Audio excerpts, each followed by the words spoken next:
মেয়েটির নাম ফাইজা। মেয়েটির পেশা রাস্তায় ফুল বিক্রি করা। কি হইছে ফাইজার সাথে যার জন্য ফাইজা এখন সোশ্যাল মিডিয়ার ট্রেন্ডিং টপিক হয়ে গেছে? কেন মানুষ এটা দাবি করতেছে? আরে মেয়েটা যদি আমার বোন হতো কতই না ভালো হতো। কাহিনীটা কি? কাহিনীটা শুরু হয় সিলেটের এক রাস্তায়। প্রতিদিনের মতো ফাইজা তার ফুল বিক্রি করত। একটি মোটর ব্লগার তার প্রতিদিনের মতো তার ভিডিও রেকর্ড করতেছিল। হঠাৎ মোটর ব্লগারের সামনে ফাইজা এসে পড়ে এবং তাকে বলে ফুল নেওয়ার জন্য। আর এসব কিছু ব্লগার তার ক্যামেরায় রেকর্ড করতেছিল।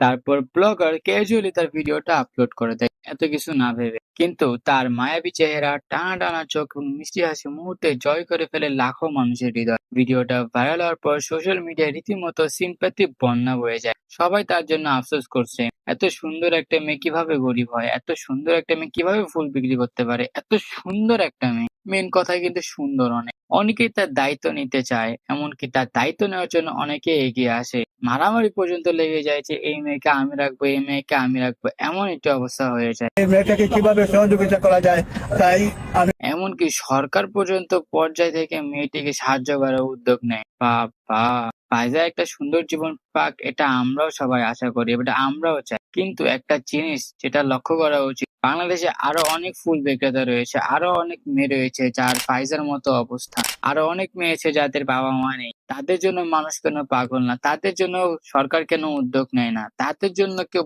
জনগণ কেউ উদ্যোগ নিতে চায় না? তাদের জন্য কেউ দায়িত্ব নিতে চায় না কেন? তারা কি মানুষ না? তারাও তো ফাইজার মতো মানুষ। ও আচ্ছা, তাহলে কি ফাইজার মতো সুন্দর না হলে, ভাইরাল না হলে আমরা তার দিকে তাকাবো না?